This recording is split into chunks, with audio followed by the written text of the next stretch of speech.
morning, everyone. My name is Danielle Perrone, Senior Brand Manager for Signature Kitchen Suite. You guys are troopers being here day 3, morning of day 3 of the show. So nice to see so many familiar faces. Before we dive into today's discussion, I want to take a moment to introduce the brand behind this event. You may have noticed something new. Signature Kitchen Suite is now officially SKS. Woo! I have no voice left. With a fresh new look and logo, our evolution reflects our unwavering commitment to performance, precision, and passion. But while the branding has been refined, our mission remains the same: to create leading-edge luxury kitchen appliances that stay true to food, honoring the integrity, the craftsmanship behind every ingredient and its maker. At SKS, innovation isn't just a goal of ours, it is truly in our DNA. Guided by our commitment to excellence and a passion for pushing boundaries, SKS has earned international recognition for its groundbreaking technology, from the industry's first built-in sous vide to advanced gourmet AI in all of our wall ovens. We're backed by LG Electronics, as you may know.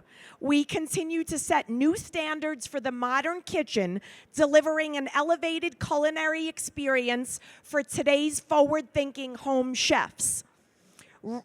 Excuse me. Now, let's get this session going. We've brought together an amazing group of appliance experts on the topic in the lounge today. But first, let me please introduce Sophie Donaldson. Sophie is a design journalist and speaker whose work celebrates the connection between people and their homes. Previously editor-in-chief for House Beautiful magazine, Sophie has authored several books, including Uncommon Kitchens, a revolutionary approach to the most popular room in the home. There was a book signing right here in the lounge last year to launch that book. Sophie was a longtime New Yorker, but now lives in Montreal, so I'm sure she's enjoying this reprieve from the show. From the snow, not show. Sorry. I'm a little tired. Okay. Joining Sophie are 3 of my favorite people from the SKS Design Collective team. Please welcome Christy Hopper, founder and principal designer of Christy Hopper Designs. Jennifer Hutton, creative director and principal designer of Grau Design Studio. And last but certainly not least, my love, Joseph DeCasperis, owner and designer, Joseph DeCasperis Design. Thank you oh my gosh, there's so many mics. Should I just use this one? Well, let's go, guys. Come on, get excited. Get at her. This is actually a reprieve from the snow for me, and a reprieve, okay, thanks, Jason. This event is a reprieve from the show. Oh, no. Okay, good. Okay, great. And it's a reprieve from the snow. Montreal has like 4 feet of snow on the ground right now. We got 2.5 feet in 4 days. It was nuts. Guess what? I love the desert. It's super nice to be here. Thanks, you guys. Thanks for showing up. Isn't this lounge beautiful? It's like, yes, gorgeous. It's probably the comfiest place on the whole floor. I'm Sophie. I guess you got the whole lowdown there, which is great. Yes, I spend most of my time being a journalist and working for some of these great brands here as well. And my favorite thing to do ever is this, because I call it's just like an interview with lipstick, except for that I forgot my lipstick because it's day 3 and the wheels start to fall off a little today. Anyway, thank you. I haven't met any of you in person. I had great pre-interviews with the 3 of you on the phone. You gave me generous amounts of your time to talk ahead of it. And now I feel like everything's changed, because all of a sudden we'd roll in here and see everything. And it's like, I look at my questions, I'm like, well, forget that. Let's talk about all the exciting new stuff. And then it's sort of an embarrassment of riches, because SKS is sponsoring this, and it's like, okay, try to play it cool and not like name drop. But there was like so many innovations in that booth. So I'm not just being, kind of a kiss ass about it. It's like actually was really innovative. So we'll get to that. And I guess I can start. Well, let's talk a little about who you guys are for like a hot minute. Joe, do you want to just kick it off and tell us like where your firm is and if there's any specialties that you guys do? Because I know that you also partook in helping design the SKS booth, which is really cool. And I know a lot of designers would love the opportunity to do that. So how did you get hooked up with the brand? Where do you work? Just give us just a minute or two. Of course. No, thank you for having me today. I'm so excited to be here. I'm Joe DeCasperis. I am a luxury kitchen and bathroom designer based in Southern California. I own two companies, Joseph DeCasperis Design and The Kitchen and Home. We absolutely love SKS appliances. My journey starting with SKS was through the 30 Under 30 program. I know there's a couple of 30s here. To my right, Jennifer, I see Ben in the back as well. Raise your hand if you've ever been in anything under anything. I feel like I missed the window on every number. It's over. There's also over, like 40 Oh, over really? 40. Yeah, or you can make it up. 60 over 60. We can do whatever you want. I have things to look forward to. And that program, 30 Under 30, was sponsored by SKS, and that was really the first introduction into the brand. And as we are younger in the industry, we had to really learn all about everything we possibly can, and that's what KBIS is for, right? And so that was a perfect entry, and I got up with the ladies at SKS, and I was honored for 2 years in a row to help design and produce the booth this year. And we had a ton of fun, a lot of creative elements going into it. We got to partner with Dura Supreme Cabinetry.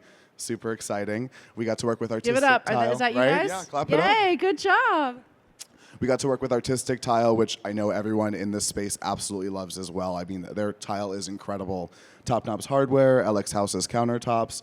Really just a great way to get started and see it all come to life. And like you said, see those appliances and just be on trend, enjoying the current reality of our design community. Do any of your projects, like kitchen and bath is your specialty, do they evolve into the rest of the home? Do people try to keep on the firm and say, actually, we love working with you. Can you just figure out the living room? I love working with them, and I love hard finishes. We oftentimes do new builds, but I want nothing to do with pillow fabric selection.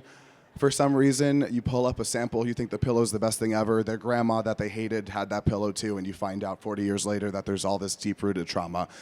I try to stick to the hard finishes, cabinetry, counters, backsplash, tile, incredible Emser tile with Jennifer's new collection as well. But yes, I let them run with it, and I'll coach and guide them, but I like to stick to those hard finishes. That's cool. I love like knowing what you like and sticking to it. I know that conviction's awesome. That's great. All right. Hi, everyone. I'm Jennifer Hutton, and I am... Jennifer, you heard the man. You got to put it really close to your, How's that? That's better? Okay. I'm Jennifer Hutton, and I am the creative director and principal designer of Gra Design Studio based in Durham, North Carolina.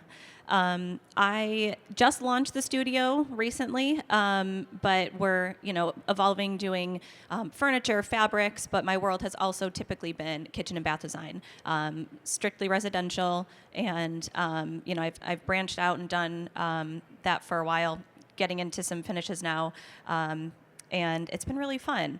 I have had the opportunity to put live SKS products in my showroom, so I get to use them every day, bake bread for the team, do a lot of fun stuff with it. So my brand is and always will be SKS. I just love them dearly, and it's been great to be able to have that user experience at the same time, so you can really talk intelligently to your clients and make sure that they know that you're just as invested as they are and how to use the products and what kind of a difference they make in your everyday life. So it's been great.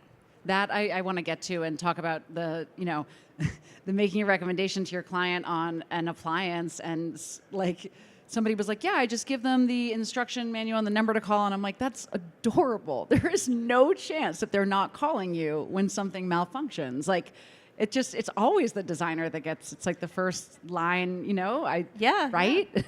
Anyway, it shouldn't be that way, but it is. But I'd love to talk about that a little bit. And you're new to Durham, right? You made a real move recently, right? Yeah, so New-ish?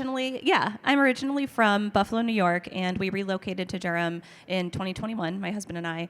And that's where I started Gra Design Studio with my boss, Jeff, and it's been a whirlwind ever since. It's been everything I could have dreamed of, so very fortunate. Your studio is also, I think, a part of a trend of people trying to create, it's not a showroom, but it is a space that you can host in that's really has a number of rooms and a lot of different looks. And it's you gave me like that virtual tour. What do you call that thing? Yeah, the Matterport. So What's it called again? Matterport. Yeah, it's magical. It is. It's a really cool 3D scan.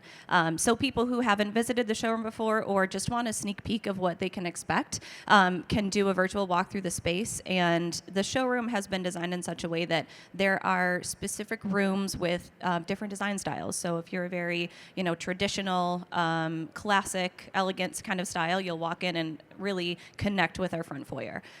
You'll find a very moody, masculine, dramatic speakeasy just a couple of steps away. There's also a very contemporary bathroom. So, there's something for everybody, and I think that's what I try to pride myself on, is being able to connect with clients. And I get the question a lot of, what is your design style as a designer?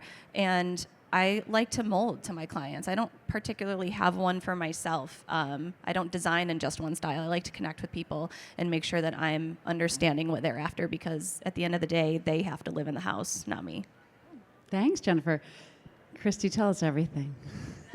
First, though, where are you from? I'm Christy Hopper, and I am from the Dallas area, from a town called Coppell. My studio is in Louisville, Texas. One of my friends for 25 years is here from Coppell. Anyway, I was like, there's someone from Coppell here. I know. But she came with you. That makes a lot more sense. She works. now. She does trade shows. Anyway, I started out doing primarily kitchens and baths only. I was kind of like you. When I started my business, I was a mom, and so my husband traveled every week, so it's all I had the bandwidth to do. But now I do everything. And, there's a lot of money to be made in a sofa. I've heard. Like, you're missing out. I know, but Like, they just need to pick the damn sofa and then cut the check, and we're good to go. you Unfortunately, just have to get bossier. You just have to be bossy then like the me. cushion isn't comfortable, and you have to go through all that. Okay. Well, I am lucky because I have Dallas Market Center in my backyard, and like these rugs from Fazy, Michael Bauer's here. Like, I make good money on rugs. I'm just saying, right? Anyway, so I do everything. I specialize in kitchens and baths. It changes people's lives. But so does the sofa, and so does the rug, and so does the lighting. So anyway, I do everything. It's cool. I'm going to kick the first question to you because you have more years of experience. And this question really pertains to that, which is that, when I was writing this book, Uncommon Kitchens, there was I took a really deep dive into the evolution of kitchens, and they just haven't changed that much. Like, it's kind of beautiful and interesting, and the way that we live in our homes. What's funny is that a lot more of life used to take place in the kitchen, right? People that are like, putting a chair in the kitchen's weird. It's like, well, it wasn't. They've always been in there like a comfy chair, because traditionally the hearth was, the heart of the home. It's like, okay, no, guys, but like, truly, because it was the only warm place. Food took forever to make. Like, everything was an all-day procedure. There was a fire to tend, and so clothing was dried there. Very traditional to have hanging laundry in the kitchen at the turn of the century, because that was, again, the warm room. Very traditional to have a comfy chair where the woman of the house would even rest or nap, because she lived there. She lived in that little cell.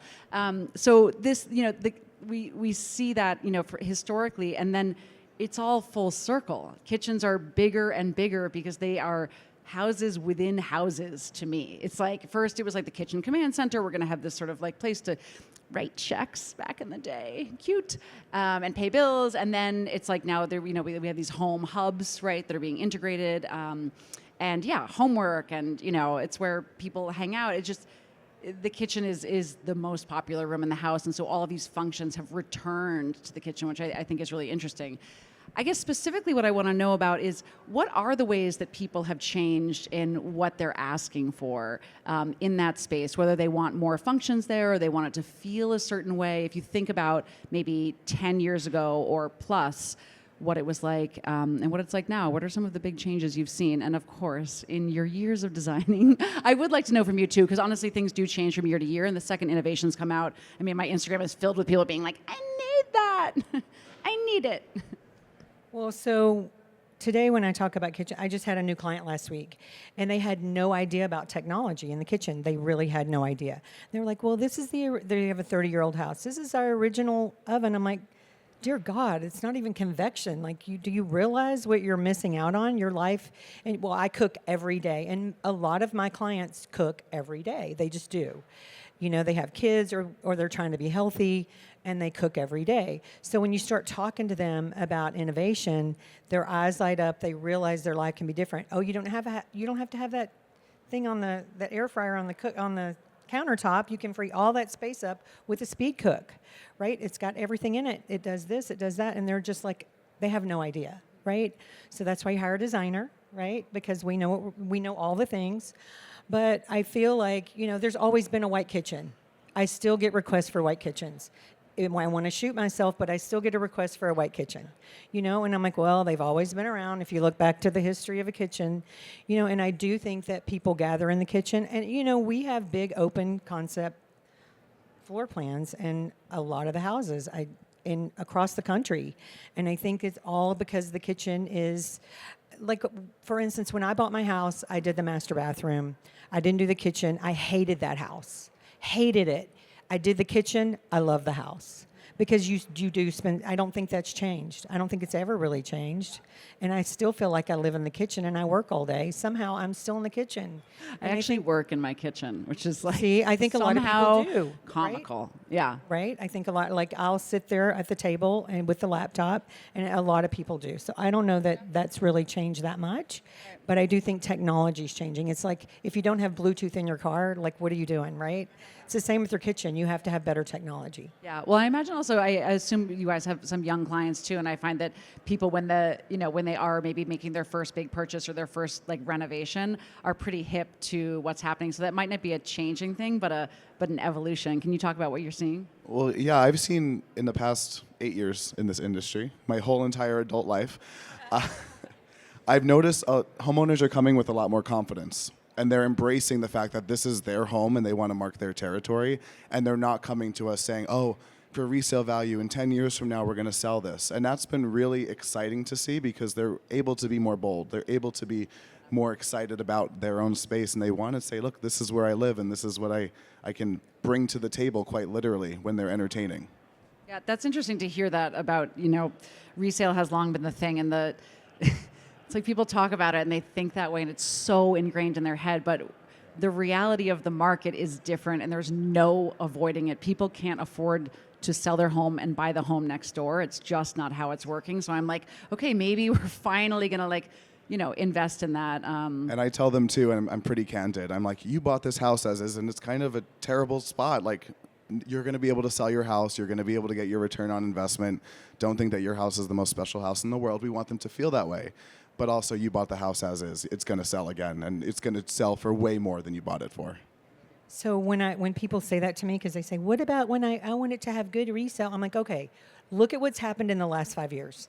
We had a worldwide freaking pandemic. Like, if you're going to be here 5 years, you need to make it yours. And if you like it, the next person's going to like it. And what about the living value, not rather than the resale value? Let's talk about what you live here. It needs to be yours. So I just squashed that right away because it's irrelevant, really.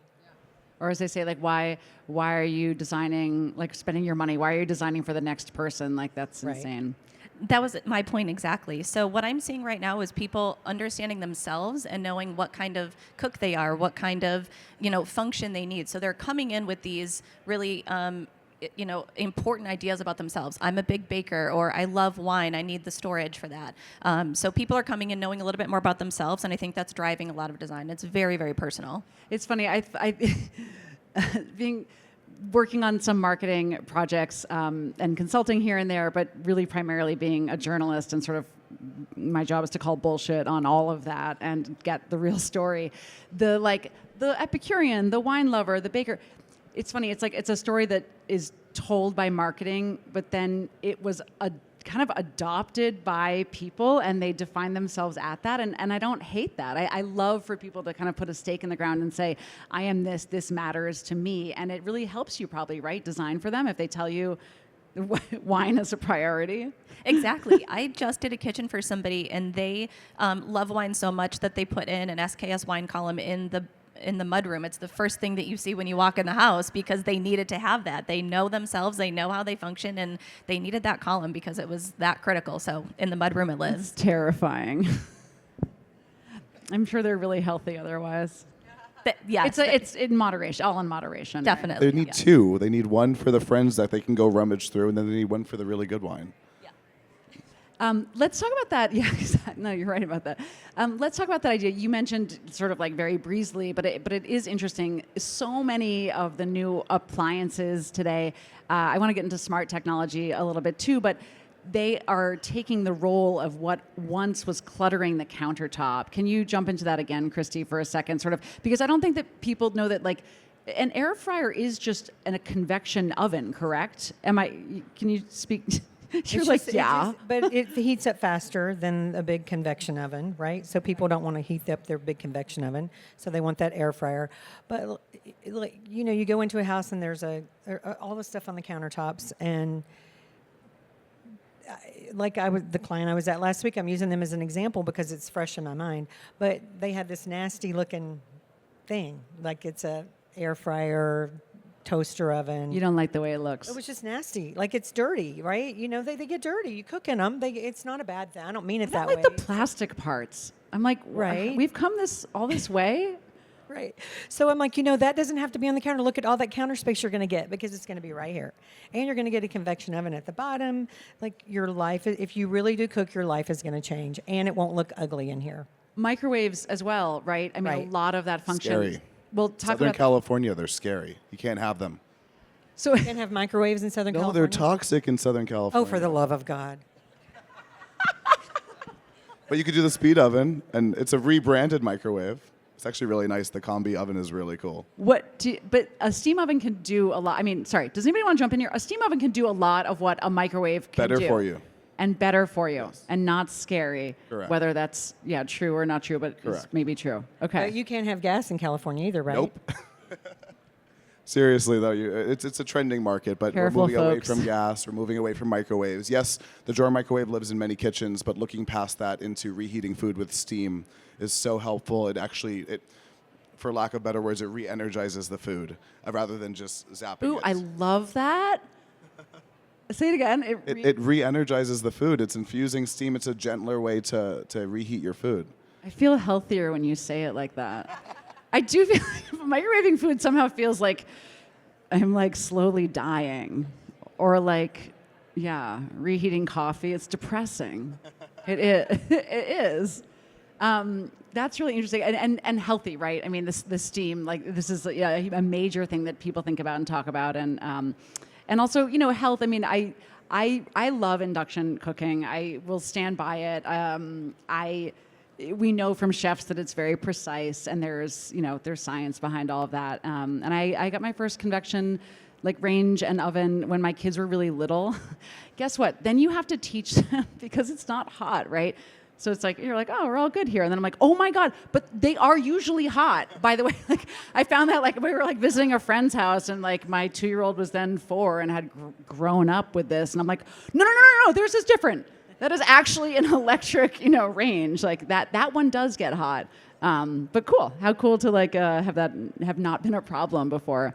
Tell me where you start in your kitchen design specifically in terms of, I want to hear a little bit about layout, but also, are you kind of contouring the designs of this for the types of people and the types of lives that they live? And I'd really like to hear also about, I always love to hear what's happening with islands. They seem to be getting bigger and bigger and bigger. And I don't know, I hate it. I always say it's like putting an SUV between you and your family. It's just crazy town, and to me it reduces the intimacy of a kitchen. But I talk to plenty of chefs that they want a barrier, an enormous marble barrier between the person that cooks and those that are unhelpful. So they're like, no, that's by design. I don't want my family near me, and this is the thing that blocks me from them, and I can just slide the plates across, to feed them later. Hot takes. Go ahead. Hit it. Yeah, I'll jump in and say that when I'm designing, I start with the appliances. I will place those first and make sure that I've got my clearances right and that everything opens and functions how it's supposed to. But I would like to see more people adopt the idea of 2 islands, because there is such a massive, SUV is a really good term for it. They're big, and they're hip busters, and they're hard to clean. So you're walking around them, you're breaking a sweat walking from one side to the other. So I try to show people that you can do different things with islands. You can make them smaller. You can do 2 of them. You can put a banquette seat in them. So there are design alternatives to the form and the function of those elements, but breaking them up and adding a secondary. So maybe there's a prep island for the chef, and then there's the seating island for those who are enjoying the fruits of their labor. So I would like to see a little bit more of that, and it's slowly here and there on Instagram, but it would be great. Takes on wall ovens. Well, induction cooktops are great, so that's why we're seeing more wall ovens. They're very accessible. And when you walk into that room and you see your client, you have to be conscious of, are they going to be here for 20, 30 years? Is this their, sunsetting in their life and they're enjoying themselves? Or they just want the utility of having that combi oven, or whether it be combination speed oven, regular oven, or double oven. But they're not really that attractive to look at. Christy, you have rolled your eyes several times. She did. I would like to know why. They're way more accessible, but they're not attractive. You have an opinion on this. No, here's the thing. I do a lot of remodels, and the island there's not enough space to move walls. They're not going to move a wall. They're not going to move a window. They're going to leave the island where it's at. So am I taking out the drawer microwave? Yes. And making a speed cook? Yes. Am I, sometimes I can make the island bigger. Sometimes I can make it one level instead of a bar here and that, I think it's good, because if there's homework being done, the kids can do their homework. They can color, they can paint, they can do all the stuff I don't want them to do on my furniture that I'm placing there, because I don't want to hear about it. But, so I think a big island sometimes they're too big, what you said. I think that's true. And sometimes, I tried the whole 2 island. No, we don't want that. We want this gigantic island. It's like, okay, fine. How are you going to clean it? You have to get up there with a Swifter, That's interesting, right? Cleaning the center of it, you're saying? Yeah. You have to get on a ladder to clean it. But I guess if you can never get there, it doesn't get that dirty, right? But again, it's like she said, they live there, I don't. I'm making your dreams come true, not mine, but I bring you the knowledge, the technology, the finishes. That's my job, right? But I think wall ovens have a great place. Sometimes there's no room for if there's an island and we have a 20-foot ceiling, I can't drop down, ventilation, so I have to put it on the island. And then there's no room for a range. We have to have the wall oven. So, if you're doing a remodel, you have to make it work. And so I do tons of those. I do new builds too, and then I can start with the appliances, which is fantastic. But usually I'm making stuff work, and it turns out great because we have all of these options. It's cool. Raise your hand if you've designed a kitchen with a wall oven in the last 2 or 3 years. Anybody? Depending on the jurisdiction you're working with, double ovens or wall ovens are absolutely beautiful behind pocket doors. If you can do it, if you can get away with it, it's incredible. Because wait, say again. Sorry, what? Double ovens behind pocket doors. So, but you have to be very Fascinating. safe. It's a jurisdiction situation. You have to have space. Yeah. But it's really awesome because you have this oven cabinet and then it goes away. And then when you are entertaining and you don't need it, and you're entertaining by way of catering or just having people over for wine and snacks, you just have that tucked away and the kitchen remains beautiful and clean and it just goes away. Go ahead. I'll add that wall ovens, to me, they don't make as much of a statement as that pretty range does. And if you're going to do something unique with an island, maybe you want to put your range in that island and make it a focal point. So I will always be, on the bandwagon for a focal point range, something that's a little bit prettier, more attractive, because you're going to start to separate with your cooktop and your ovens, and you're losing some of that, attractive element that you can get with a larger piece. So I think that's critical. Yeah, it's interesting to me that, also to spend money on a range that is a focal point is attractive, and to make sure that you have the clearance to enjoy it. I've definitely seen this, and looking at it's not all for photography, but that is how a lot of desire gets brewed in people. They see it online, and they're like, ugh, I want it like that, but they might not have the exact the exposure that sort of makes sense for that. But it is curious to me. Sometimes people want to remodel just really to have that, to walk in and to see that kind of beauty moment, which there's value in that to me. Like when you feel good entering a room, I think that's, yeah, it's fantastic. Okay, but a lot of times, Christy, I love you. I lot of cannot wait. times. I cannot wait to call you to be the contrarian. Like, journalists are like, I'm going to write this story, especially if you write for a newspaper. I'm going to tell you how it works, right? They're like, you're like Wall Street Journal, and I'm like, here's this trend and it's happening. They're like, great. Who's going to speak out against it? And I'm like, Christy. Christy's going to. I was like, I know a woman. So this is actually a good tip for you all. If you're brave enough to be like, whatever that isn't like the thing, like find yourself a journalist, find yourself a newspaper journalist, because they always have to prove the contrary. And I am so glad I found you. well, no, but really and truly, I'm trying to make their lives better, and I can't necessarily put a range in if there's only 42 inches here or 36 inches here between the range and the sink. There's not going to be a range. There's going to be a wall oven. And you know, their life is going to be significantly better because we update everything. It's going to be prettier. Whether I get to look, I love a range. Like they're beautiful. We all want that, right? But we can't always do it. And y'all know that. I'm not telling you anything you don't know. But I'm just saying, in reality, I make money on all those kitchens too. Yeah. Whether I get to do it the top of the line or just the mid tier, because they're all important. Paneling, not paneling, in, out right now. It was so essential to everybody. It seemed like everything was paneled. But then there's also just a lot of really beautiful appliances and features coming out. Quick take on, do you do it? Sometimes, never, always? I prefer to keep stainless because of the maintenance and just having the flexibility to clean that, keep things organized on the visual side. I find that to be helpful. And while you can get really creative with panels and hardware, I just think there's something to be said for a nice, sleek, metallic finish. I love a 48-inch French door refrigerator, paneled, so good. And you could have a lot of fun with those panels. We put mirrors on the refrigerator doors. We put different textures, inserts. You could even break it up and add like multiple panels within a panel, really special. But I do have a very, I guess, specific take on a panel dishwasher.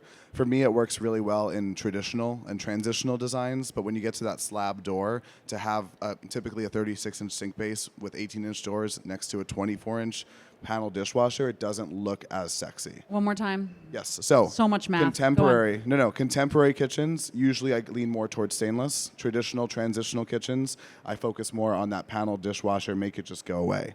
But what was all the number you were saying? Well, What next to what? you don't want 18, 18, 24. You would want to do, you could do whatever you want, of course, with your clients. But you'd want it to be consistent, maybe, to have that consistent look. Got it. And when it's a flat door, that kind of takes away from it. It like the rhythm is off. Slab for you. door, Okay, yes. that's really interesting. And I Yay. do love, we're going to do a little product placement for a second.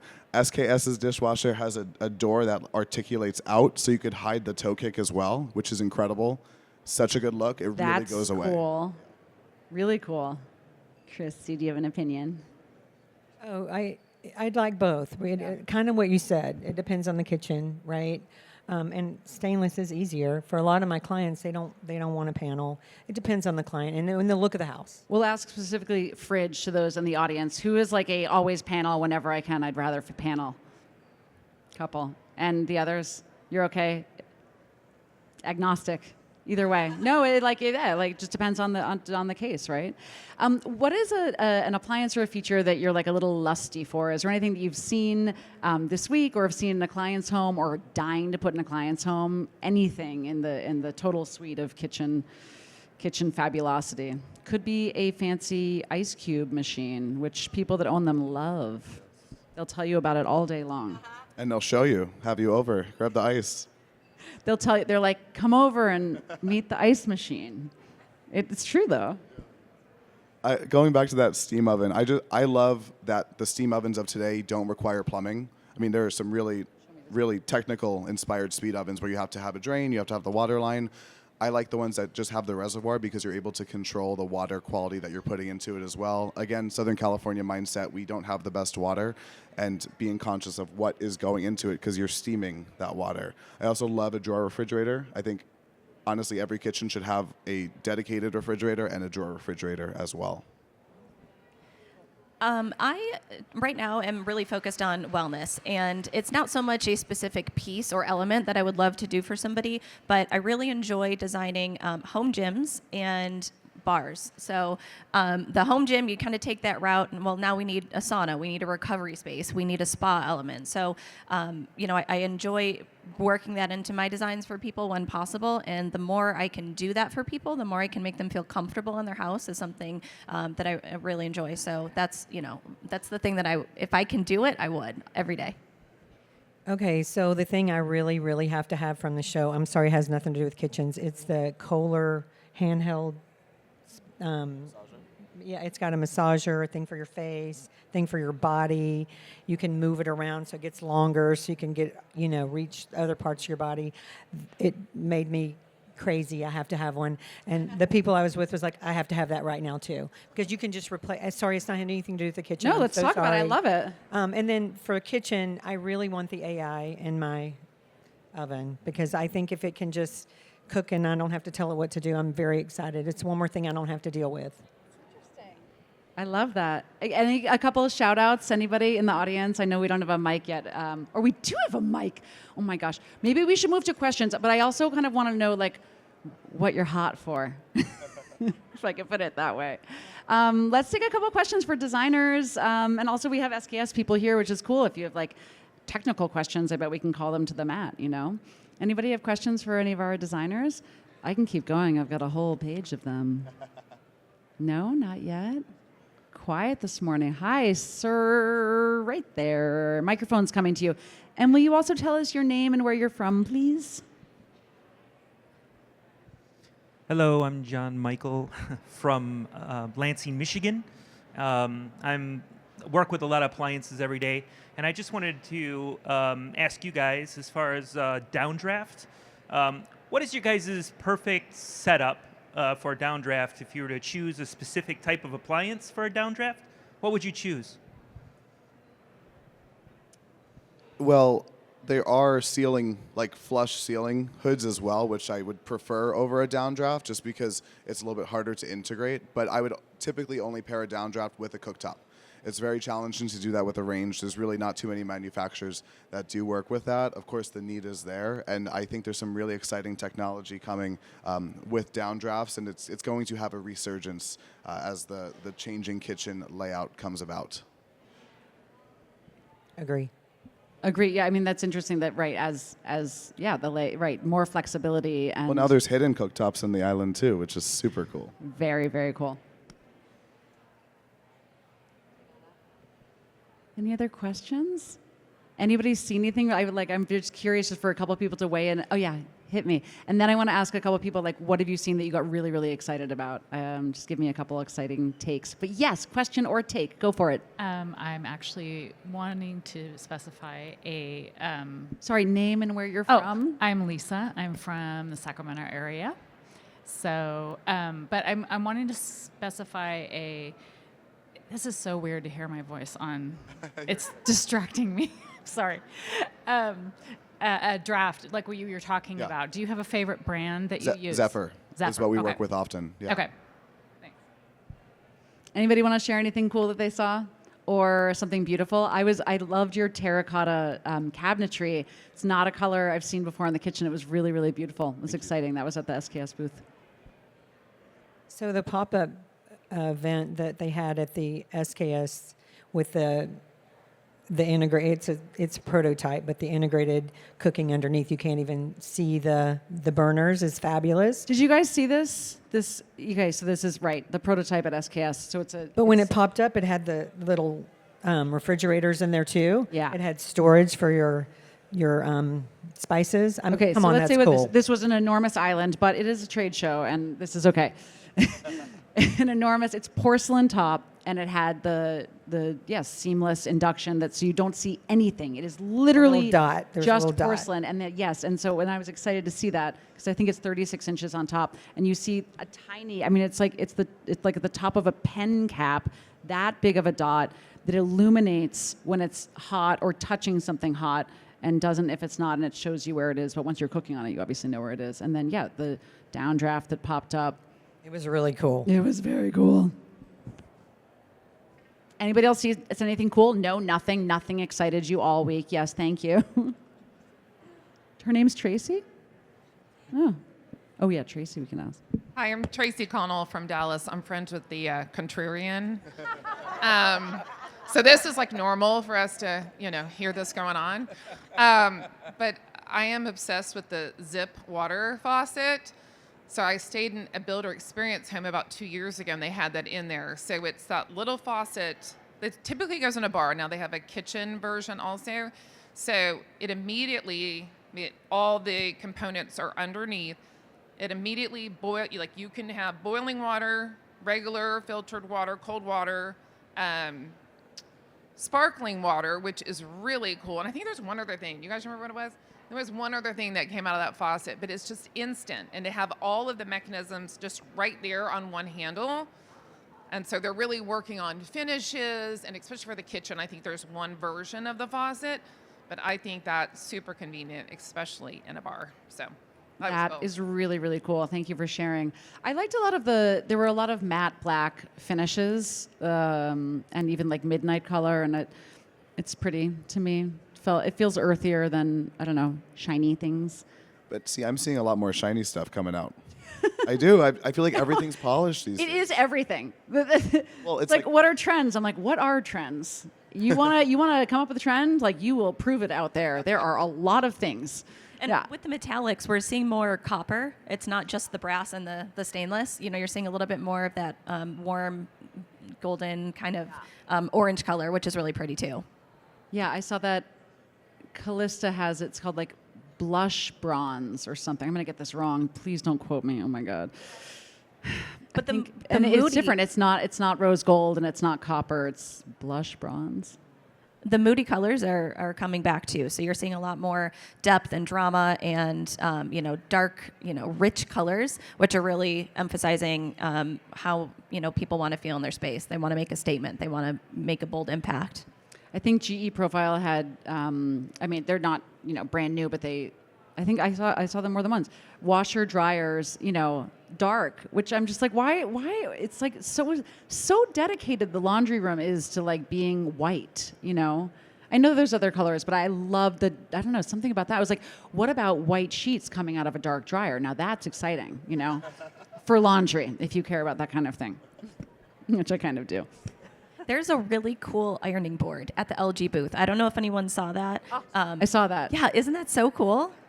It looked like kind of anthropomorphic. It had like I was like, you're cute. It looked like a fun ironing hobby. It's beautiful. With the integrated steamer and the yeah prototype. Yeah. It's selling in Europe. Nodding. Helen, hi. How are you? Am I doing okay? Not in the U.S. yet. Not in the U.S. Not yet. I love it. It's chic. Made me excited for ironing.